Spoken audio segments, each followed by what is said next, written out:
नमस्कार, आप देख रहे हैं आज तक। मैं हूं आपके साथ रोहित सरदाना। शाम के 5 बज रहे हैं और वक्त हो गया दंगल का।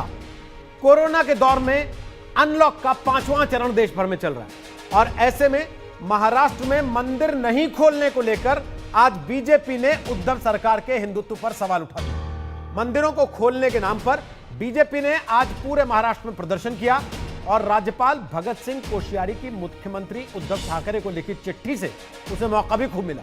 कोश्यारी ने मंदिर नहीं खोलने को लेकर उद्धव के हिंदुत्व पर ही सवाल उठा दिए। राज्यपाल ने कहा कि जब बार खुल सकते हैं, रेस्टोरेंट खुल सकते हैं, तो आखिर मंदिर क्यों नहीं खुल सकते। बदले में उद्धव ठाकरे ने भी राज्यपाल को चिट्ठी लिखकर कहा कि मुझे आपसे हिंदुत्व का सर्टिफिकेट लेने की जरूरत नहीं है। इसलिए दंगल में आज सवाल यह कि मंदिरालय को हां, मंदिर को ना। खोल दी मधुशाला तो क्या मंदिर पर लगा रहे ताला। देखिए पहले पूरी रिपोर्ट किस तरीके से आज महाराष्ट्र भर में इस मांग को लेकर धरने प्रदर्शन हुए, उसके बाद बताते हैं दंगल में मेहमान हमारे साथ आज कौन कौन। कोरोना से जूझ रहे महाराष्ट्र के मंदिरों को अभी खोलने का फैसला नहीं हुआ है तो मुख्यमंत्री उद्धव ठाकरे के हिंदुत्व पर मोर्चा खुल गया। मुंबई के मशहूर सिद्धिविनायक मंदिर से राज्य भर के मंदिरों को खोलने के लिए बीजेपी सड़क पर आ गई है। तो राज्यपाल भगत सिंह कोश्यारी की चिट्ठी ने आग में घी डालने का काम किया है। कोश्यारी ने उद्धव ठाकरे को चिट्ठी लिखी और कहा, यह विडंबना है कि एक तरफ सरकार ने बार रेस्तरां खोले, दूसरी तरफ देवी देवताओं के स्थल को नहीं खोला गया। आप हिंदुत्व के मजबूत पक्षधर रहे हैं। आपने भगवान राम के प्रति भक्ति व्यक्त की है। आपने आषाढ़ी एकादशी पर विट्ठल रुक्मणी मंदिर का दौरा किया। क्या आपने अचानक खुद को धर्मनिरपेक्ष बना लिया है, जिस शब्द से आपको नफरत है? ठाकरे ने राज्यपाल को जवाबी चिट्ठी लिखी। उद्धव ठाकरे ने लिखा, आपने संविधान के तहत महाराष्ट्र के राज्यपाल पद की शपथ ली। उस संविधान का मूल सेकुलरिज्म है। क्या आपको इससे परेशानी है? मुझे अपना हिंदुत्व साबित करने के लिए आपके सर्टिफिकेट की जरूरत नहीं। मुंबई को पीओके बताने वाली का स्वागत करने वाले हिंदुत्व के मेरे पैमाने पर खरे नहीं उतरते। सिर्फ धार्मिक संस्थानों को खोल देना हिंदुत्व नहीं है। महाराष्ट्र में बियर बार, वाइन शॉप सब कुछ खुल जाता है, पर लोगों को महज 1 रुपए की अब तक सहायता मदद न देने वाली ये महाराष्ट्र की सरकार मंदिर खोलने पर अड़िग है। क्या माननीय मुख्यमंत्री जी का यही हिंदुत्व है? जब मर्जी आए तब सेक्युलर का चोला ओढ़ लो और जब मर्जी आए तब हिंदुत्व की बात जुबान पर लाओ। जो लोग इस बारे में सवाल खड़े कर रहे हैं उसने आत्मपरीक्षण करना चाहिए, आत्मनिर्भर होकर आत्मपरीक्षण करना चाहिए।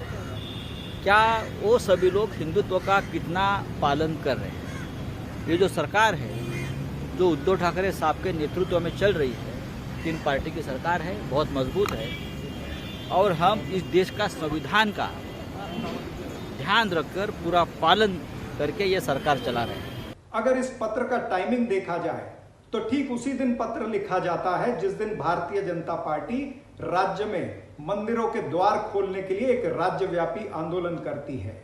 राज्यपाल कहीं न कहीं भारतीय जनता पार्टी के राजनीतिक एजेंडे को तूल देने का प्रयास कर रहे हैं। उद्धव सरकार ने जब से महाराष्ट्र में अघाड़ी सरकार बनाई है, बीजेपी शिवसेना के हिंदुत्व पर सवाल उठा रही है। अब अनलॉक में मंदिरों को खोलने के मसले पर बीजेपी की आक्रामकता बता रही है कि वो इसे धार देने में जुटी है। वैसे महाराष्ट्र में कांग्रेस, शिवसेना और एनसीपी को छोड़कर एमएनएस, एमआईएम और आरपीआई भी धार्मिक स्थलों को खोलने की मांग कर रहे हैं। कमलेश सुतार के साथ साहिल जोशी, मुंबई, आज तक। तो आपको बता दें हमारे साथ गौरव भाटिया हैं, वो बीजेपी के प्रवक्ता हैं। हमारे साथ बाबूराव माने हैं, वो शिवसेना के प्रवक्ता हैं। हमारे साथ स्वामी दीपांकर राज हैं, वो धर्मगुरु हैं। विष्णु जैन हमारे साथ हैं, वकील हैं, सुप्रीम कोर्ट में वकालत करते हैं। हमारे साथ आशुतोष हैं, राजनीतिक विश्लेषक हैं। और हमारे साथ ब्रिजमोहन जी हैं, जो कि एनसीपी यानी कि शरद पवार की पार्टी के प्रवक्ता हैं। आप सबका स्वागत है दंगल में। सबसे पहले सवाल मैं बाबूराव माने से पूछता, लेकिन अभी बाबूराव माने कनेक्ट नहीं हुए हैं। ब्रिजमोहन जी, मेरा सीधा सवाल आपसे है। हालांकि भगत सिंह कोश्यारी जी, राज्यपाल जी का सीधा निशाना उद्धव सरकार पर है, मुख्यमंत्री पर है, शिवसेना के नेता होने के नाते है कि हिंदुत्व को चैलेंज किया गया। लेकिन एक सवाल तो सरकार को बताना पड़ेगा ना सर, मंदिरालय खोल देते हैं, मंदिर नहीं खोलते।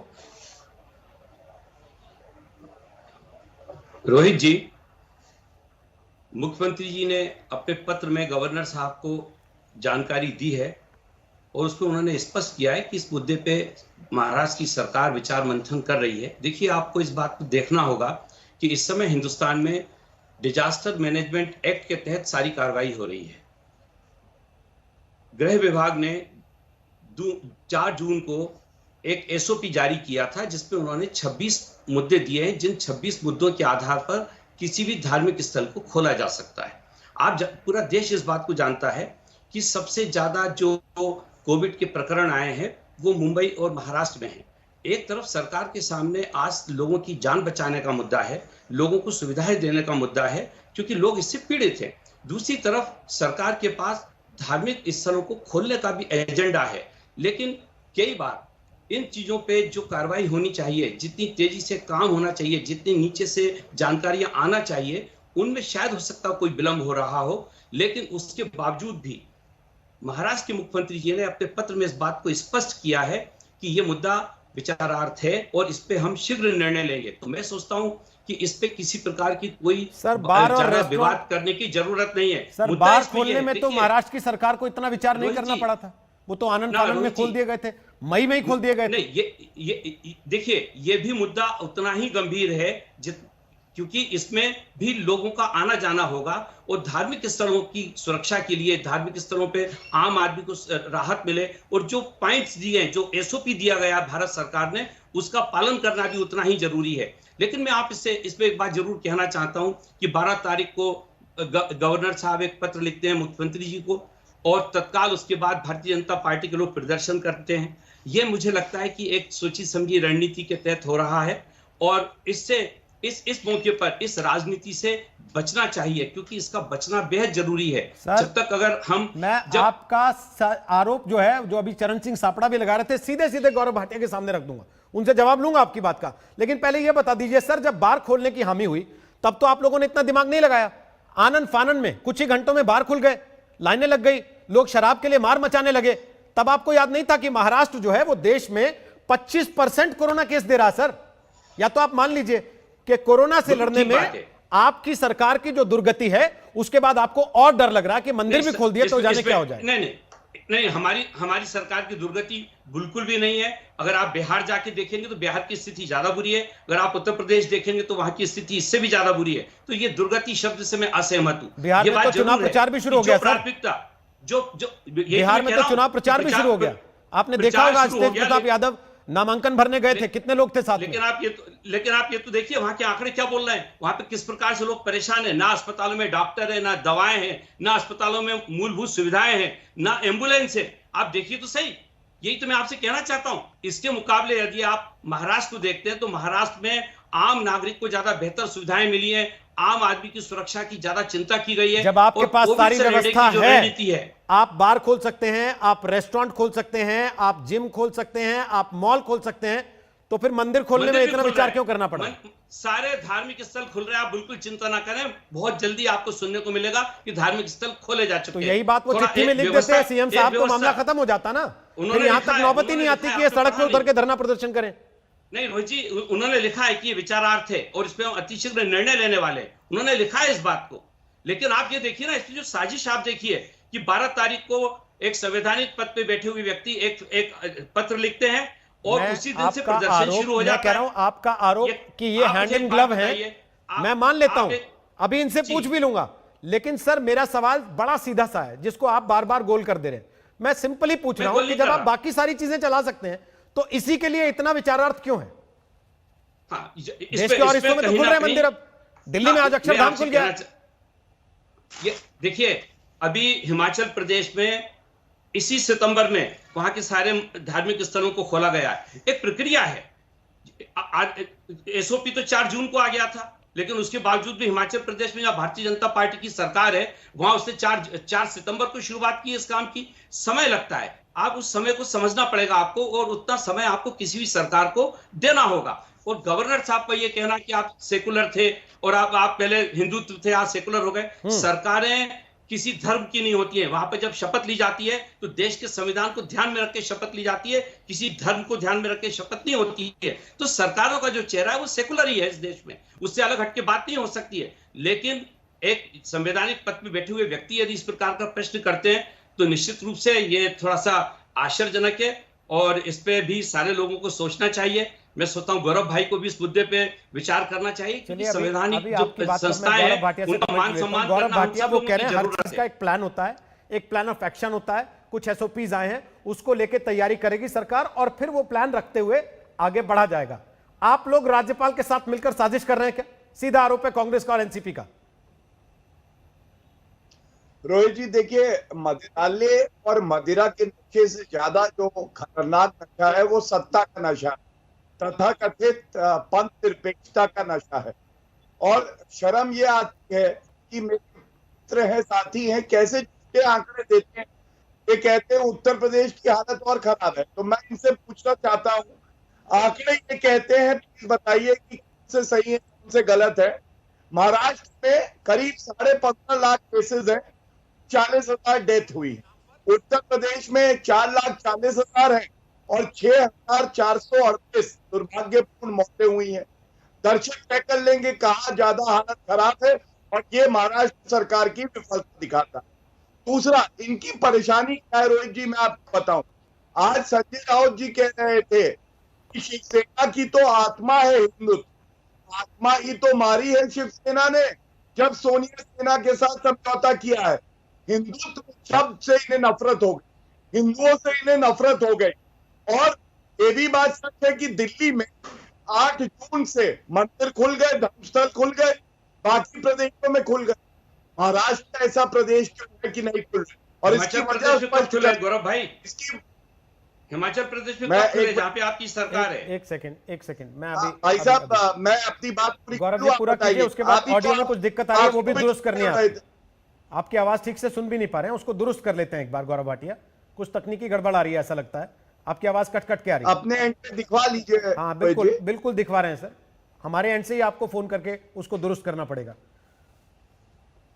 स्वामी दीपांकर, आपको लगता है कोरोना के इस दौर में जहां महाराष्ट्र में 25% से ज्यादा केस हैं, अभी थोड़ी देर पहले स्वास्थ्य मंत्रालय ने आंकड़े जारी किए, 25% से ज्यादा पूरे देश के केस महाराष्ट्र में हैं, मंदिर खोल देने चाहिए? मैं समझता हूं रोहित भाई, जिस प्रकार की परिस्थिति महाराष्ट्र में है कोविड को लेकर, एक पेंडेमिक को लेकर, मुझे लगता है कि हर कोई व्यक्ति उसे अंडरस्टैंड करेगा, क्योंकि कोरोना से बड़ा कोई समाजवादी तो है नहीं और उसने किसी को बख्शा भी नहीं।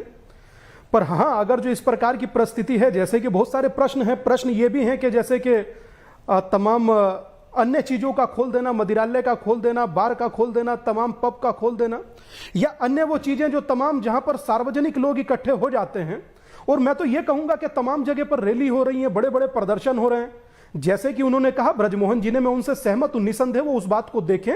अगर जो बात कोविड की है तो जहां इतना समय प्रतीक्षा किया, दिल में परमात्मा को 4 दिन और पूज लिया जाए, कोई आपत्ति नहीं होगी। पर अगर हाँ इससे कोई अनहोनी या कोई बड़ी घटना घटती है तो निसंदेह वो दुखद होगा। पर हाँ, ये भी इस बात को जरूर सोच करके इस फैसले में इसलिए विलंब ना किया जाए क्योंकि ये आस्था से जुड़ा है और आस्था से आजकल किसी को कोई लेना देना नहीं है। क्योंकि पालघर में 2 साधुओं मार दिए जाते हैं, किसी को लेना देना नहीं। करौली में साधु को फूंक दिया जाता है, किसी को लेना देना नहीं। कर्नाटक में 3 पुजारियों की हत्या कर दी जाती है, किसी को लेना देना नहीं।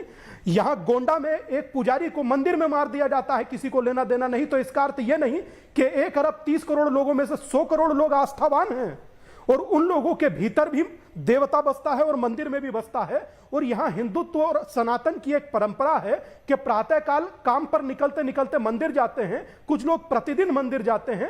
पर बात अगर जो कोविड की है तो निसंदेह अंडरस्टैंड की जाएगी, और अगर जो नहीं तो इस पर चिंतन कर कर मुझे लगता है कि कम से कम श्रद्धालु और आस्थावान को उनके भीतर जो देवता है उसको मंदिर में दर्शन करने का अधिकार दिया जाना चाहिए। क्या कह रहे हैं, बीजेपी राजनीति कर रही है जानबूझकर, ये जानते समझते हुए भी? नहीं, मैं ये कह रहा हूं कि बीजेपी, मैं ये कह रहा हूं रोहित भाई कि मैं बीजेपी क्या कर रही है, बीजेपी बहुत ज्यादा गौरव भाटिया जी अच्छा बता सकते हैं। पर मैं ये कह रहा हूं क्योंकि बीमारी अगर जो है तो जरूर सोचना चाहिए, और अगर तमाम चीजें खुल सकती हैं तो मंदिर क्यों नहीं? विष्णु जैन, मुद्दा ही सुस्त है, गवाह चुस्त है। यहां स्वामी जी कह रहे हैं कि कोरोना काल में अगर ऐसी स्थिति है तो ना खोलें, मन में पूजा कर लेंगे। लेकिन बीजेपी सड़क पर है कि हम तो यहीं घंटानाद करेंगे आज और यहीं आरती उतारेंगे अगर मंदिर का ताला नहीं खोलोगे तो। देखिए रोहित जी, आपने बहुत अच्छा सवाल पूछा और यही सवाल सुप्रीम कोर्ट के सामने भी था उड़ीसा के केस में, जगन्नाथपुरी रथ यात्रा केस में। और आपको जैसे याद होगा, सबसे पहले जगन्नाथपुरी रथ यात्रा को रोका गया और उसके बाद जब कोर्ट के सामने हम सारे वकीलों ने दलील दी कि स्टैंडर्ड ऑपरेटिंग प्रोसीजर्स के बाद और प्रिकॉशंस के बाद रथ यात्रा वहां पे चालू की जा सकती है, उसके बाद उस ऑर्डर को रिव्यू किया गया। और मैं आपके सामने एक तथ्य बहुत रिस्पॉन्सिबली रखना चाहता हूं, सुप्रीम कोर्ट की 2 खंडपीठों ने, एक नहीं 2 खंडपीठों ने, जस्टिस शरद अरविंद बोबडे जिसको लीड कर रहे थे और दूसरे जस्टिस अरुण मिश्रा, दोनों ने ये बात कही है, दोनों ने ये टिप्पणी कही है जो आज आपकी शो का थीम है कि वहां पे बार खुल सकते हैं तो मंदिर क्यों नहीं खुल सकते हैं। पूरा का पूरा जैन समाज पर्यूषण के फेस्टिवल के दौरान महाराष्ट्र सरकार से अपील करता रहा, गुहार लगाता रहा कि वहां पे जैन मंदिर खोले जाए, हमारा पूरे साल का सबसे इंपॉर्टेंट फेस्टिवल है, कम से कम हमारे मंदिर खोल दिए जाएं, हमें वहां पे दर्शन करने की इजाजत दी जाए और स्टैंडर्ड ऑपरेटिंग प्रोसीजर्स के साथ मंदिर खोले जाएं। तब महाराष्ट्र सरकार की तरफ से अभिषेक मनु सिंघवी ने खड़े होकर सुप्रीम कोर्ट में कहा कि ये नहीं हो सकता है और बहुत बड़ा डिजास्टर फैल जाएगा। 3 जून और 8 जून को सारी चीजें खुल चुकी हैं, तो स्टैंडर्ड ऑपरेटिंग प्रोसीजर्स के साथ मंदिर क्यों नहीं खुल सकते हैं। और उसके बाद भी सुप्रीम कोर्ट ने 3 मंदिरों को इतनी दलील के बाद 3 जैन मंदिरों को इजाजत दी कि स्टैंडर्ड ऑपरेटिंग प्रोसीजर्स को अप्लाई करते हुए आप उनको वहां पे अपना फेस्टिवल मनाने की इजाजत दें। तो मेरा कहना यह है, मेरा मानना यह है, जो अभी यहाँ पे नेशनल डिजास्टर मैनेजमेंट एक्ट का भी हवाला दे रहे थे, उसके तहत केंद्र सरकार और राज्य सरकार दोनों का दायित्व है सेक्शन 38 में कि वो वहां पे स्टैंडर्ड ऑपरेटिंग प्रोसीजर्स को अप्लाई करके विष्णु जी, कितने एसओपी का पालन होता है? अच्छा, और ऐसा कोई भी नुकसान नहीं होगा। आपने कहा कि हम उड़ीसा के मामले में, भगवान जगन्नाथ रथ यात्रा के मामले में अदालत में खड़े हुए और अदालत ने रिव्यू किया फैसले को, फिर लेकिन उसके बाद कितने एसओपीज का पालन होते हुए देखा आपने और क्या उसका कोई इंपैक्ट नहीं हुआ? देखिए रोहित जी, जहां तक उड़ीसा का केस है और जहां पर तक मंदिरों का केस है, हम लोग बहुत कानून को पालन करने वाले लोग हैं। अगर सरकार वहां पे मंदिर खोलने की इजाजत देगी तो मुझे ऐसा लगता है सारे समाज के लोग, जो भी प्रोसीजर सरकार वहां पे गाइडलाइंस जारी करेगी, उन सबको फॉलो करते हुए हम लोग अपनी देवी देवताओं के दर्शन करेंगे। पर इसका यह मतलब नहीं है कि आप सारे मंदिरों को एक ब्लैंकेट बैन लगा दें और कह दें कि वहां पे मंदिरों के दर्शन नहीं होंगे, वहां पे मंदिर बंद रहेंगे। अगर स्टैंडर्ड ऑपरेटिंग प्रोसीजर्स का सरकार हवाला देती है और उसको जारी करती है तो उसके बाद ये लोगों का दायित्व है कि उसको फॉलो करें, उसको फुलफिल करें। पर एक ब्लैंकेट बैन लगा देना मुझे लगता है टोटली असंवैधानिक है। हमारा राइट आर्टिकल 25 के तहत है कि हम अपने देवी देवता, अपने भगवान की आराधना करें, उनकी पूजा पाठ करें, और ये चीज एकदम भी बर्दाश्त नहीं की जा सकती है, टोटल असंवैधानिक है। और गवर्नर ने भी आज यही बात कही। ओके, आशुतोष, आपका क्या व्यू पॉइंट है इसको लेकर? मंदिर खुलने चाहिए, नहीं खुलने चाहिए, महाराष्ट्र में खास तौर पे? रोहित, सवाल मंदिर खुलने का नहीं है। सवाल यह है कि महाराष्ट्र के राज्यपाल महोदय ये कहते हैं कि आप अचानक सेकुलर हो गए हैं। मुझे लगता है कि यह अपने आप में बहुत ही आपत्तिजनक बयान है और राज्यपाल महोदय को यह स्पष्ट करना चाहिए क्या वो सेकुलर हैं या सेकुलर नहीं है। क्योंकि जब उन्होंने राज्यपाल पद की शपथ ली तो सेकुलर हिंदुस्तान, सेकुलर संविधान की शपथ उन्होंने ली है। अगर उनको सेकुलरिज्म में आस्था नहीं है, अगर उनको लगता है, तो फिर उनको अपने पद पर रहने का अधिकार नहीं है, क्योंकि अभी हिंदुस्तान हिंदू राष्ट्र मेरी तरफ से, हमारे दफ्तर की तरफ से उनको निवेदन गया है, अगर वो यहां बैठने को तैयार होते आज तो मैं उनसे ये सवाल निश्चित तौर पे पूछता, लेकिन अभी वो है नहीं। अभी मसला उस सवाल से थोड़ा अलग है और वो सवाल यह है कि क्या आपके व्यू पॉइंट से मंदिर खुलने की अनुमति होनी चाहिए उस दौर में जब 25% केस महाराष्ट्र में है या नहीं? रोहित, मैं कहता हूं कि जो बड़ा सवाल है उस पर चर्चा होनी चाहिए। आपका विषय बिल्कुल अलग है। मैं ये कह रहा हूं कि राज्यपाल महोदय अपने पद पर रहते हुए ये कैसे मेरा विषय वो है सर जो बहुत सारे लोगों को टच करता है। आपका विषय वो है जो आपका एजेंडा है भगत सिंह कोश्यारी के खिलाफ। मैं निश्चित तौर पे आपको और गौरव भाटिया को आपस में बात करने का पूरा मौका दूंगा, आप दोनों एक दूसरे से इसको लेकर सवाल जवाब कर लीजिएगा, लेकिन उसके पहले जो मैं पूछ रहा हूं सर उसका जवाब दे दीजिए। क्या आपको लगता है मंदिर खुल जाने चाहिए उस समय पर जब 25% केस महाराष्ट्र में है और लोग ये कह रहे हैं कि साहब आप बार खोल सकते हो, मॉल खोल सकते हो, तो मंदिर में क्या आपत्ति है? नहीं, मुझे लगता है कि अभी रेस्टोरेंट नहीं खुले हुए हैं। जहां तक अगर आपको ध्यान होगा तो रेस्टोरेंट नहीं खुले हुए हैं और जिस तरीके से कोरोना महाराष्ट्र के अंदर नंबर 1 रहा और लंबे समय तक नंबर 1 और आज की तारीख में भी वहां पे कोरोना के केसेस आ रहे हैं, वैसी स्थिति में आपने देखा कि बीजेपी के तमाम लोग एक जो है वो गाइडलाइंस है, लेकिन उस गाइडलाइंस का कितना पालन हो रहा है आप अच्छी तरीके से देख रहे हैं। आज बिहार के अंदर चुनाव हो रहा है, वहां भी गाइडलाइंस का पालन नहीं हो रहा है, और बीजेपी के जो लोग जो सिद्धिविनायक मंदिर के सामने जाकर खड़े होकर जिन्होंने प्रदर्शन किया, वहां भी किसी गाइडलाइंस का पालन नहीं हो रहा, वहां भी किसी तरीके के सोशल डिस्टेंसिंग का पालन नहीं हो रहा। मैं ये कहता हूं कि अगर मंदिर 10 दिन बाद खुल जाएंगे, या मस्जिद 10 दिन बाद खुल जाएंगे, या चर्च 10 दिन बाद खुल जाएंगे, तो क्या भगवान और क्राइस्ट और खुदा नाराज हो जाएंगे? क्या उससे उनको तकलीफ हो जाएगी? बिल्कुल तकलीफ नहीं होगी। आज की तारीख में लोगों की जिंदगी बचाना ज्यादा जरूरी है, बशर्ते कि हमारी आपकी धार्मिक, और हिंदू धर्म तो कहता है कि हमारे भगवान, हमारे ठाकुर जी तुम्हारे घर के अंदर होते हैं, कड़कड़ में भगवान होते हैं, कड़कड़ में राम होते हैं, तो हम इसको इतना राजनीतिक मुद्दा क्यों बना रहे हैं? हम क्यों खड़े होकर कह रहे हैं मंदिर खुला? अरे भाई, सबको मालूम है कोरोना का संकट है, तो जितना कोरोना का संकट हिंदुओं के लिए है, उतना ही कोरोना का संकट मुसलमानों के लिए भी है, क्रिश्चियंस के लिए भी है, जैन्स के लिए भी है, बुद्धिज्म के लिए भी है। तो राज्यपाल महोदय को ये मस्जिदों के लिए भी चिट्ठी लिखनी चाहिए, सर, चर्च के लिए भी मैं आपको बता देता हूं। मैंने कहा तो राज्यपाल के प्रति आपका जो विशेष प्रेम, लगाव या एजेंडा जो भी है, उसको आप एजेंडा आपका होता, बिल्कुल सर, आप रख लीजिएगा सर, ये तो लोगों को पता लग जाता है।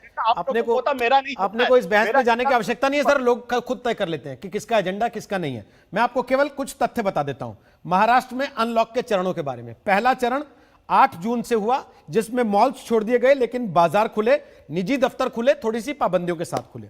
दूसरा चरण 8 जुलाई से हुआ, जिसमें 33% यानी कि 1/3 क्षमता के साथ होटल खुल गए, लॉज खुल गए, गेस्ट हाउस खुल गए। फिर तीसरा चरण 5 अगस्त को हुआ सर, जिसमें पाबंदियों के साथ मॉल्स खोल दिए गए, और चौथे चरण में 2 सितंबर से होटल और लॉज खोल दिए गए। पांचवां चरण 5 अक्टूबर से हुआ सर, जिसमें बार भी खोल दिए गए पूरी तरह से, रेस्टोरेंट्स भी खोल दिए गए, फूड कोर्ट भी खोल दिए गए, डब्बे वालों की फूड सर्विस भी चालू हो गई। आप तो कह रहे हैं सर रेस्टोरेंट बंद हैं, होटल में आदमी खाना नहीं खा सकता, तो मंदिर क्या करेगा जाके? अगर आप इस बहाने ये साबित करना चाहते हैं, मैं साबित नहीं करना चाहता सर, मैं केवल तथ्य रख रहा हूं आपके सामने। उद्धव ठाकरे हिंदू विरोधी है। नहीं, अगर मैंने तो उद्धव ठाकरे का नाम भी नहीं लिया, ना मैंने हिंदू विरोध शब्द का इस्तेमाल किया। ये जो पूरी डिबेट है, ये पूरी डिबेट ये साबित करने की है कि उद्धव ठाकरे जो है वो हिंदू विरोधी है। मेरे जितने लोगों से अभी तक सवाल हुए, मैंने किसी से उद्धव ठाकरे को लेकर सवाल पूछा हो तो बता दीजिए, पहली चीज। दूसरी चीज, मुझे लगता है कभी कभी सर, आप असल में उद्धव ठाकरे के खिलाफ आपका अपना एजेंडा है कोई, या तो लगता है, इसलिए आप बार बार उस चीज को लाना चाह रहे हैं चर्चा में। मैं तो केवल इस बात पे हूं कि भाई जब कोरोना फैला हुआ है, 25% केस आपके यहां है, क्या मंदिर खोल सकते हैं? आप उसमें उद्धव ठाकरे को ले आ रहे हैं, आप उसमें हिंदुत्व को ला रहे हैं, आप उसमें सेकुलरिज्म को ला रहे हैं। बिना उद्धव ठाकरे के ये बात कैसे हो सकती है? तो मैंने राज्यपाल महोदय, मैंने तो सरकार महोदय क्यों सर, जो सरकार का हिस्सा है पार्टी एनसीपी, उसके प्रवक्ता तक से नहीं पूछा कि उद्धव ठाकरे के हिंदुत्व पर आपको शक होता है कि नहीं, उसका टेस्ट कराने की जरूरत है कि नहीं? ये पूरी की पूरी कोशिश उद्धव ठाकरे को हिंदू विरोधी साबित करने की ये एजेंडा है, और ये एजेंडा ये अपने आप में गलत है। मैं कहता हूं कि आपको मंदिरों में बड़ी दिक्कत है, मस्जिद के बारे में भी बात करिए, आप चर्चेस के बारे में भी बात करिए। प्लीज सर, भगवान का नाम ले रहे हैं बैठ के, कम से कम झूठ बोले कौवा काटे, इसलिए सर प्लीज थोड़ा सा, प्लीज। गौरव भाटिया को ला रहा हूं, मुझे लगता है बेहतर आप उन्हीं से सीधे बात कर लें। गौरव भाटिया, क्या उद्धव ठाकरे को बदनाम करने के लिए राज्यपाल ने यह चिट्ठी लिखी? 1 और 2, क्या आपको लगता है कि इस समय स्थितियां इतनी हो चुकी हैं कि अब मंदिर खोल दिए जाने चाहिए? जो आपके कार्यकर्ता आज मंदिर के बाहर बैठ के घंटा बजा रहे थे वहां सिद्धिविनायक के बाहर। देखिए, कुछ बिंदुओं पे अपनी बात रखूंगा। सबसे पहले तो रोहित जी, ये जो चिट्ठी राज्यपाल जी की बता रहे हैं, उसमें आशुतोष जी अच्छे विश्लेषक हैं, अपने तरीके से विश्लेषण करते हैं। ये चिट्ठी हाथ में, सेक्युलर शब्द तो इन्वर्टेड कॉमर्स में है, मतलब तथाकथित सेक्युलर। और तथाकथित सेक्युलरिज्म क्या है मैं बताता हूँ। इनके लिए ये सेक्युलरिज्म है कि अगर मंदिर खोल दिए गए तो सोनिया सेना की सरकार गिर जाएगी, क्योंकि तथाकथित पंथ निरपेक्ष की जो ताकतें हैं वो समर्थन ही लौटा लेंगी। हिंदुओं से इन्हें डर लगता है। अगर पालगढ़ साधु मारे जाते हैं तो ये चुप्पी साध लेते हैं, ये इनका पंथ निरपेक्षता है। और अगर अभी ईद पे हमने चर्चा करी थी, यही लोग आके चिल्ला रहे थे कि ईद पे नमाज हो जाएगी तो किसका क्या चला जाएगा। लेकिन मैं एक स्टडी जरूर बताना चाहूंगा दर्शकों को कि मदिरालय में ज्यादा रिस्क है कोविड का, ये स्टडी हुई है, और रेस्टोरेंट में ज्यादा रिस्क है। सोशल डिस्टेंसिंग रखते हुए, मास्क पहनते हुए और सैनिटाइजर यूज करते हुए, और जो गाइडलाइंस है केंद्र सरकार की, उसका अगर पालन किया जाए तो जो धार्मिक स्थल है वो ज्यादा सुरक्षित है। ये शायद आशुतोष जी को नहीं पता है। दूसरी बात, जगन्नाथपुरी जी की यात्रा की बात हुई तो सर्वोच्च न्यायालय ने भी अपने आदेश में यही बात कही कि हम ये सारी जो गाइडलाइन है इसका पालन करते हुए ये आदेश देंगे कि उसके बाद जगन्नाथपुरी की यात्रा को अनुमति दी जाती है। तो वो महाराष्ट्र सरकार क्यों नहीं कर पा रही है? ऐसा लगता है कि ये महाराष्ट्र सरकार का एक एजेंडा है कि जो धर्म स्थल है, खासकर हिंदुओं की जो भावना है उसको आहत किया जाए, और इसीलिए आज ये शिवसेना नहीं, ये सोनिया सेना की सरकार है। गौरव जी, आप पहले बोल नहीं पाए थे, बात कट गई थी, इसलिए मैंने अब टोका टाकी की नहीं, बिना टोका टाकी के सुना। लेकिन इस बात को आप नकार नहीं सकते कि आपकी सरकार ने केंद्र से गाइडलाइंस दी, उसके बाद ही इस देश में बार या शराब की दुकानें जिसको लेके सबसे पहला हंगामा हुआ वो खोलने का फैसला किया गया। और आपसे सवाल भी पूछे हमने उस दिन कि अगर आप कोरोना का इतना डर है तो शराब की दुकानों पे जो भीड़ लगी है उसकी जिम्मेदारी लेंगे फिर? अब आप कह रहे हैं कि इन्होंने खोल दिया था, मंदिर नहीं खोल रहे। नहीं, एक मिनट सुनिए ना, यही तो सेलेक्टिव बात कह रहा हूँ। गाइडलाइंस ऐसा लगता है उतनी ही पढ़ते हैं जितनी सोनिया गांधी पढ़वाती है उद्धव ठाकरे को। आप बताइए उन्हीं गाइडलाइन में धार्मिक स्थलों को कैसे खोला जाए और किन कंडीशन के साथ खोला जाए, क्या ये नहीं लिखा है? तो आपने सही बात उठाई, मदिरालय खोल सकते हैं, डांस बार खोल सकती हैं, रेस्टोरेंट खोल सकते हैं, मॉल खोल सकते हैं, लेकिन धर्मस्थल नहीं खोल सकते। क्यों नहीं खोल सकते? और ये भी कई ऐसी सरकारें हैं प्रदेशों में जो मौलानाओं को तो स्टाइपेंड भत्ता देंगी लेकिन पुजारियों को नहीं देंगी। अब सर, आज स्टाइपेंड भत्ते का मसला नहीं है ना, आज तो केवल दरवाजा खोलने का मसला है। कोरोना काल में क्या मंदिर का दरवाजा खोला जा सकता है? और दूसरा आरोप जो आशुतोष ने लगाया कि भगत सिंह कोश्यारी जानबूझकर उद्धव को हिंदुत्व विरोधी साबित करना चाहते हैं, इसलिए यह चिट्ठी लिखी गई। मैं पहले बाबूराव माणे से कमेंट ले लूं, शिवसेना के नेता कुछ देर पहले हमारे साथ कनेक्ट हुए हैं, उन्होंने गौरव भाटिया और आशुतोष की सारी बातें सुनी है। बाबूराव माणे, बोलिए, क्या राज्यपाल की चिट्ठी जानबूझकर हिंदुत्व को टारगेट करने के लिए है उद्धव ठाकरे के? एक, और दो, मंदिर खोलने में दिक्कत क्या है? देखिए, आज की स्थिति में महाराष्ट्र सरकार, सम्माननीय उद्धव जी ठाकरे मुख्यमंत्री महाराष्ट्र राज्य और उनके सभी साथी बड़ी मेहनत करके रात दिन दौड़कर इस कोरोना में कंट्रोल में लाने का प्रयास कर रहे हैं और सूझबूझ के साथ काम कर रहे हैं। इसके लिए कोरोना आज कंट्रोल में आ रहा है। ऐसी अवस्था में कुछ लोगों का मंदिर मस्जिद ये राजनीति का विषय है और राजनीति का विषय रहने के कारण ये लोग सोशल डिस्टेंसिंग का 12 बजाकर, आप देख रहे हैं, आपके स्क्रीन के ऊपर देख रहा है मोर्चा, कि राजनीति की रोटी सेकने के लिए सोशल डिस्टेंसिंग का पूरा 12 बजा दिया है। ऐसी अवस्था में मोर्चा निकालना कोई जरूरी बात नहीं है। उद्धव साहब ने बड़ी सावधानी बरतते हुए बहुत सारे विषय को खुला किया है।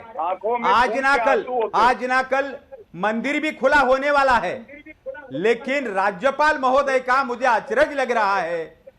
राज्यपाल महोदय इस तरह की बात करते हैं, सेकुलर धर्मनिरपेक्षता के खिलाफ में बात कर रहे हैं, मुझे उनका बहुत अचरज लग रहा है। उन्होंने तो राज्यपाल के पद से दूर होकर भारतीय जनता पार्टी का प्रवक्ता बनना बहुत जरूरी है। आज वो प्रवक्ता बनना, जैसे कुछ राज्यपाल महोदय भारतीय जनता पार्टी के प्रवक्ता है, इस तरह की बात संवैधानिक पद के ऊपर बैठने के बाद कर रहे हैं, ये बहुत गलत है।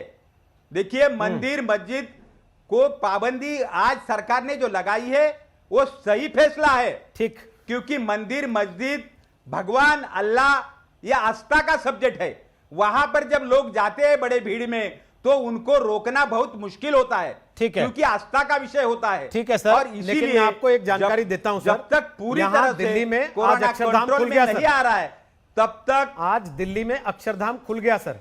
देखिए, वहां ये सारे पालन कराए जा रहे हैं सर। वहां की स्थिति, केदारनाथ में कांग्रेस पार्टी के बड़े नेता रणदीप सिंह सुरजेवाला अपनी माता जी को दर्शन करा के आए हैं।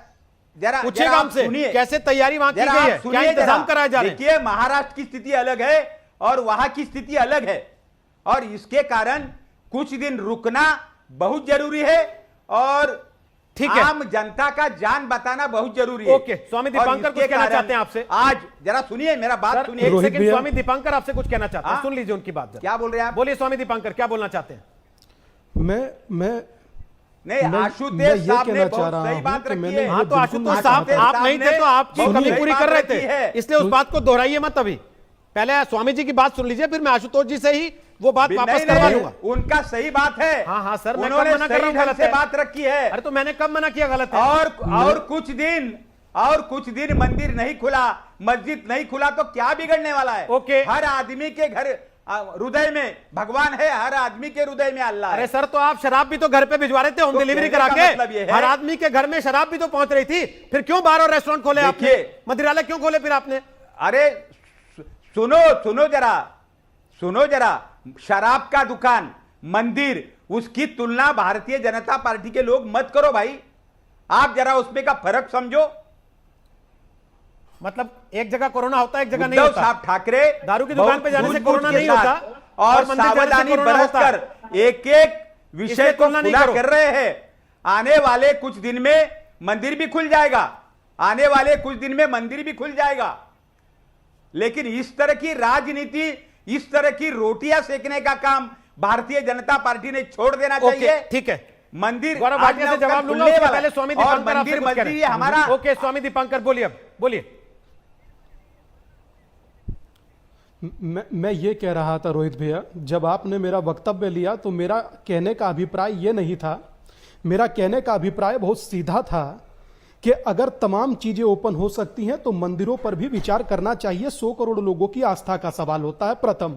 दूसरा ये कि बाकी सरकार बुद्धिमान है, स्वयं से फैसला ले, क्योंकि आस्थावान लोग भी इस देश में बहुत हैं। और दूसरा एक महत्वपूर्ण प्रश्न मैं ये उठाना चाह रहा था, जब चर्चा कर रहे थे गौरव भाटिया और चर्चा पालघर की हुई, तो मुझे आशुतोष भाई का मुस्कुराना बहुत नागवार गुजरा, क्योंकि मैं जानता हूं कि इस देश में साधु संतों को लेकर, ब्राह्मणों को लेकर, पुजारियों को लेकर वर्तमान जिस प्रकार की परिस्थिति घटित हो रही है वो अपने आप में चिंताजनक है। कम से कम नहीं आप हमारी आस्था का सम्मान, प्यार या अध्यात्म से आपका कोई लेना देना, कम से कम गंभीर विषय पर और कम से कम किसी की मृत्यु पर मुस्कुराना, और कम से कम उस निराहारी साधु की मृत्यु पर मुस्कुराना जिसकी कोई खता भी नहीं थी और उसे सजा दे दी गई, ये अपने आप में बहुत सवाल खड़े करता है। मुझे दुख हुआ है, इसीलिए मैं इस बात को व्यक्त कर रहा हूं। और जिस प्रकार से वर्तमान साधु संतों पर हमले हो रहे हैं, दिन प्रतिदिन हो रहे हैं, एक एक दिन में 2-2 सन्यासी मारे जा रहे हैं, प्रतिदिन मर रहे हैं, जिंदा जला दिया जाता है एक ही जन्म में, एक बार 2-2 बार एक व्यक्ति को। मैं इससे आहत हूं और मैं कम से कम चाहता हूं कि विषय की गंभीरता को देखते हुए ही उस पर अपना वक्तव्य और उस पर अपने मुखारविंद से दिए गए पुलकित एक्सप्रेशन जो होते हैं उसका जरूर ध्यान रखा जाए, क्योंकि लोग आस्थावान हैं और चीजों को समझते हैं। कहीं ना कहीं हम भी आस्थावान हैं और साधु हैं। मुझे दुख हुआ इस बात को सुनकर। आशुतोष बोलिए, फिर गौरव भाटिया आपके पास आ रहा हूं। मैं जो धर्मगुरु जी हैं उनकी किसी बात का मैं बुरा नहीं मानता हूं, क्योंकि अगर वो किसी को चेहरे के एक्सप्रेशन को देखकर उनको अगर ये पढ़ने में आ जाता तो मैं उनको मानता हूं कि वो बहुत ही दिव्य पुरुष है, बहुत ही अंतर्यामी है। लेकिन मुझे इस बात को लेकर जरूर ठीक लगा कि उन्होंने न केवल सिर्फ राजस्थान और पालघर का जिक्र किया, बल्कि उन्होंने उत्तर प्रदेश का भी जिक्र किया और उन्होंने ये भी कर्नाटक का भी जिक्र किया। मुझे लगता है कि ये इस बात को दर्शाता है कि उनकी चिंता जायज है। यूपी कर्नाटक ना बोलते तो आप कह देते ये भी बीजेपी के। एक मिनट रोहित जी, आप मुझे बोलने नहीं देते, बाकी लोगों को आप बोलने देते हैं। सर, ये क्या आपकी बात कर दिक्कत रहे हैं? है। जितना मैं बोलने देता हूं सर आपको, आप फिर भी मुझे पे आरोप लगा देते हैं। कोई नहीं सर, मैं स्वामी जी से निश्चित तौर पर बहुत प्रभावित हूं, उनका बहुत सम्मान करता हूं, लेकिन उनसे गुजारिश करना चाहता हूं कि जिस तरीके से आज दलितों की हत्या हो रही है, जिस तरीके से दलितों के साथ दुर्व्यवहार और अत्याचार हो रहा है, उस पर भी उनको बहुत बुलंद आवाज से लीजिए, फिर एजेंडा लेके आ गए बीच में। अरे मसला इस बात को लेके हो रहा था कि कोरोना काल में मंदिर खुले कि ना खुले। जब मैं मंदिर पूछ रहा था आप कह रहे थे राज्यपाल पूछो, अब राज्यपाल पे मौका आया तो आप बताने लगे कि नहीं दलित पे बात करो। आप मुझे बोलने नहीं दे रहे। सर, मैं आपको बोलने दे रहा हूं, लेकिन मुद्दे पे तो रहिए। अब आप बोलेंगे कि नहीं मैं ए पूछूंगा, आप बोलेंगे नहीं मैं तो डी बोलूंगा, तो फिर कैसे चलेगा सर? नहीं, मैं नहीं बोलने दूंगा। जब आप एजेंडा लाएंगे तो मैं नहीं बोलने दूंगा। जब आप एजेंडा लाएंगे तो नहीं बोलने दूंगा। मैं तो ये नहीं कहता कि आपका क्या एजेंडा है सर। आप कह नहीं सकते ना, आप कह नहीं सकते, क्योंकि मेरा एजेंडा तो रोज बदल जाता है। आपका फिक्स है, डेली आप एक ही निशाना लेके बैठते हैं और फिर कहते हैं मैं विश्लेषक हूं। सर, विश्लेषण और विश्लेषण अंतर है सर दोनों में। प्लीज सर, ऐसा मत कीजिए। मैं ये कह रहा हूं सर, बीजेपी को छोड़ दीजिए सर, आप मुझसे बात कीजिए ना। मैं ये कह रहा हूं आशुतोष जी, उन्होंने आपसे सीधा सवाल किया, आपने बता दिया कि मैं आपकी बात पे नहीं मुस्कुरा रहा था, मेरे मुस्कुराने का अन्यथा अर्थ मत निकालिए। उसके बाद आप असली मुद्दे पे आइए ना सर। जो मुद्दा आप उठा रहे हैं और जिसको लेके बाबूराव माने जी आपको हार पहना रहे थे अभी, क्या आशुतोष जी ने बहुत बढ़िया बात की, अब आइए ना उस पर। रोहित जी देखिए, आपका एजेंडा भी मुझे मालूम है और आपको मेरा एजेंडा भी मालूम है, तो बहुत अच्छा है, इसमें कोई दिक्कत वाली बात, हम एक दूसरे के एजेंडे को अच्छी तरीके से जानते हैं। मैं तो कह रहा हूं ना, मेरा एजेंडा तो रोज बदल जाता है, लेकिन आपका फिक्स है, आपका फिक्स है, आप डेली वो एजेंडा लेके बैठते हैं। अब मैं महाराष्ट्र गवर्नर पे कह रहा हूं बोलने को, तो आप कह रहे नहीं मैं तो दलित पे बोलूंगा, फिर एक सेंटेंस बोलूंगा। नहीं, एक सेंटेंस नहीं, पूरा पारा बोलिए सर। क्योंकि जितना धर्मगुरु जी को हिंदू धर्म का ज्ञान होगा, उतना ही मुझे भी ज्ञान है। मैं जानता हूं कि धर्म किसी जाति के आधार पर विभाजित नहीं करती है, तो जितना किसी पंडित या ब्राह्मण की मृत्यु पर शोक होना चाहिए, उतना ही दलित की मृत्यु पर भी शोक होना चाहिए, और उसके उद्धार की भी बात होनी चाहिए। अब आइए बात करते हैं राज्यपाल महोदय के ऊपर। राज्यपाल महोदय को मैं स्पष्ट तौर पे कहना चाहता हूं, हिंदुस्तान के संविधान में आस्था नहीं है तो अपने पद से आशुतोष भैया, मैं भी आपका बहुत सम्मान करता हूं, मतलब ये है, क्योंकि उनके कहने का मतलब ये है कि आप अचानक सेक्युलर हो गए। हिंदुस्तान का जो बेसिक फ्रेमवर्क ऑफ कॉन्स्टिट्यूशन है वो सेकुलरिज्म, उससे फंडामेंटल है। आप सेकुलरिज्म से खिलवाड़ नहीं कर सकते। अगर आपको सेकुलरिज्म में आस्था नहीं है तो भगत सिंह कोश्यारी को अपने पद से इस्तीफा दे देना चाहिए और साफ तौर पे कहना चाहिए कि मैं इस संविधान को नहीं मानता हूं। आप उस संविधान साहब राज्यपाल ही बने रहना चाहते हैं और सेकुलर भी नहीं रहना चाहते, तो ये उधारी तलवार नहीं चलेगी। आशुतोष जी, आपकी बात जवाब देंगे, उसके पहले स्वामी जी थोड़ा देखिए, थोड़ा रुक रहा हूं, वो चाहते हैं स्वामी जी, वो तो चाहते हैं कि डिबेट अभी दलित पे चली जाए, मैं कह रहा हूं, और इस बात पे चली जाए कि भाई आप दलित की बात पे बोलते हैं या नहीं बोलते हैं। उसके लिए आए दिन डिबेट होती है। आशुतोष हाथरस पे 15 दिन से डिबेट हो रही थी और आप बैठ के बोल रहे थे यहां पर। अब जरा गौरव भाटिया, क्या उद्धव ठाकरे के हिंदुत्व को निशाना बनाने के लिए राज्यपाल के साथ आप लोगों ने प्लान करके आज का दिन ये तय किया था? राज्यपाल साहब चिट्ठी लिखेंगे और हम लोग घंटानाद करेंगे मंदिर के बाहर। देखिए, घंटा नाच कौन कर रहा है रोहित जी, मैं आपको बताता हूँ। सोनिया सेना के प्रवक्ता ने ये माना कि महाराष्ट्र की सरकार निठल्ली और निकम्मी है क्योंकि महाराष्ट्र की स्थिति अलग है। 16 लाख मामले, 40,000 दुर्भाग्यपूर्ण मौत, तो कम से कम ये तो दर्शकों ने देखा कि महाराष्ट्र की सरकार कैसे विफल हुई है कोविड को रोकने में। दूसरी बात, आशुतोष जी हर वक्त कहते हैं सेक्युलरिज्म, ऐसा सेक्युलरिज्म जिसमें साधुओं की चीख आपको सुनाई नहीं देती, उसकी बत्ती बना के कान साफ करिएगा। अगली बार साधुओं की चीख जो है आपको सुनाई देगी, चाहे पालगढ़ में हो चाहे राजस्थान में। तीसरी बात, राज्यपाल का पत्र पढ़िए, अब इनको चुप कराइए, दर्द हो गया। डिबेट पे क्यों लेकर आते हैं जिसको बात करने की तमीज नहीं है? ये प्रवक्ता ही है सोनिया सेना और सोनिया गांधी के। कांग्रेस ऐसे गायब हुई गधे के सर पे थी और गधा प्रवक्ता है जिसको बात करने की तमीज होनी चाहिए। अरे आप कांग्रेस के प्रवक्ता है, आप मेरी बात रखने दीजिए। आपको दर्द क्या होता है? आप दूसरी पार्टी ज्वाइन कर नहीं पाएंगे क्योंकि कोई आपको लेगा नहीं, और दूसरों की बात सुनने में आपको दर्द होता है। मैं फिर दोहरा दूं, का मतलब ये है कि बकरीद में मस्जिद खुले, आप लोग आके बोलते थे चैनल पे, इनको चुप कराइए आप रोहित जी, वरना इनको फिर से कराना थप्पड़ पड़ेगा काशीराम वाला, समझ लीजिए। मैं फिर बोल रहा हूँ, ये अच्छी आदत नहीं है, आप तो पार्टी ये अच्छी आदत नहीं है। के घर जा रहे थे पार्टी बदलने के लिए, आप भूल गए नहीं होती है, दाल तक नहीं दिखते आपके, आप किसी को क्या काटेंगे? ये पत्रकार है, पार्टी बदल रहे थे, आप भूल गए वाले पित्ती है, घर गए विश्लेषण नहीं हो सकते और चुप कराइए मिलने के लिए गए। रोहित जी मेरे 2-3 बातें और मैं कहूंगा। पार्टी बदलने के लिए आप किससे मिलने के लिए गए थे? इन्होंने राज्यपाल की चिट्ठी पढ़ी होती, रोहित जी प्लीज इनको चुप कराइए। राज्यपाल की चिट्ठी में 2-3 बहुत महत्वपूर्ण प्रश्न है। उन्होंने कहा कि उद्धव ठाकरे ने कहा था 1 जून से महाराष्ट्र खुलेगा, अब 4.5 महीने हो गए, क्यों नहीं खुला? दूसरा, उन्होंने कहा धार्मिक स्थल दिल्ली में 8 जून से खुल चुके हैं, महाराष्ट्र में क्यों नहीं खुल पा रहे हैं? और सबसे बड़ी बात है, मैंने अभी पहले भी कहा था कि स्टडीज है मदिरालय में, रेस्टोरेंट में, यहाँ पे संक्रमण के जो है चांसेस ये ज्यादा है, वो तो खोल दिए लेकिन मंदिर नहीं खोलेंगे। ऐसी हिंदुओं से क्या नफरत है भाई शिवसेना को, एनसीपी को, कांग्रेस को?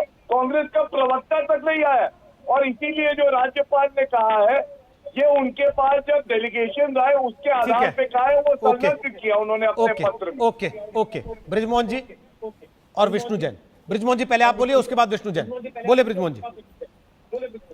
मैं ये कहना चाह रहा था कि 4 सितंबर को हिमाचल प्रदेश में भारतीय जनता पार्टी की सरकार ने सारे धार्मिक स्थलों को खोला है। इसके पहले जो सबसे पहला एसओपी भारत सरकार ने जारी किया था वो धार्मिक स्थलों के लिए नहीं था। अगर गौरव भाई को ये बात उस समय उठानी चाहिए थी निश्चित रूप से कि भारत सरकार ने सबसे पहले एसओपी धार्मिक स्थलों के लिए क्यों नहीं दिया, एक। दूसरा, गौरव भाई को हिमाचल प्रदेश की जो सरकार है उसने आखिर जो एसओपी 4 तारीख को जारी हो गया था धार्मिक स्थलों को खोलने का, उसके बावजूद भी हिमाचल प्रदेश में भारतीय जनता पार्टी की सरकार ने 4 सितंबर से अपने धार्मिक स्थलों को खोलने का फैसला किया। आखिर ऐसा क्यों हुआ? वहां पर कोई आंदोलन क्यों नहीं किया?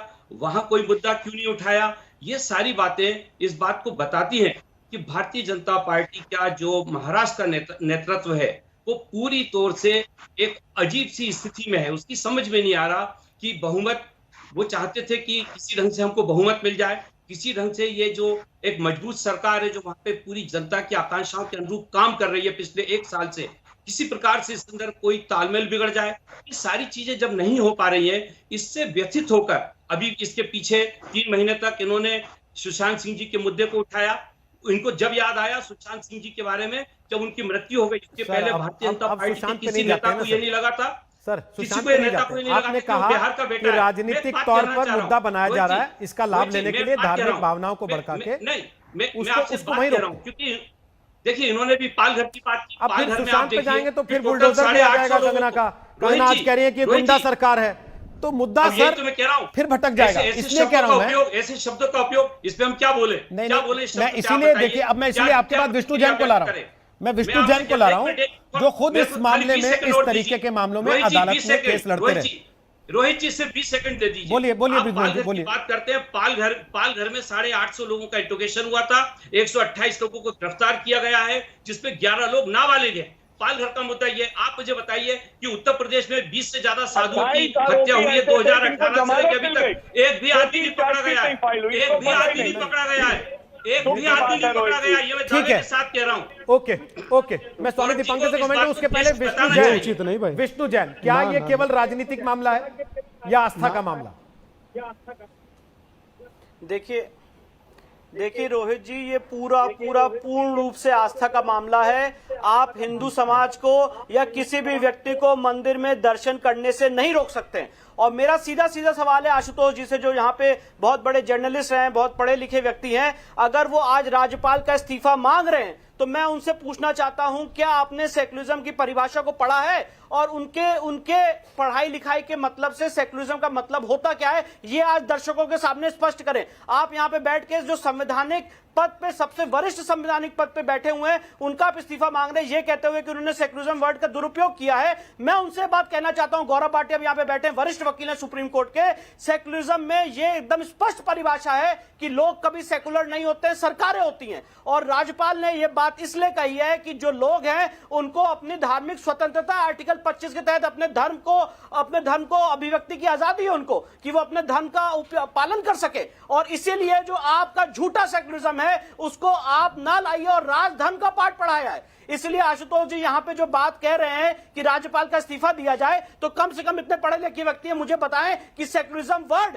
हिंदुस्तान के संविधान में कब ऐड किया गया था और कैसे ऐड किया गया था? 1976 में इंदिरा गांधी ने इसको गलत तरीके से ऐड किया था। और एक नहीं, बहुत सारे जूरिस्ट ये बात मानते हैं कि सेकुलरिज्म वर्ड ये जब तक राज्यपाल की चिट्ठी में सेकुलर शब्द के इस्तेमाल की बात थी, विष्णु जी मैं सुन रहा था, लेकिन अब फिर 1976 में ऐड किया था, इंदिरा गांधी ने इधर से नहीं उधर से ऐड कर दिया था।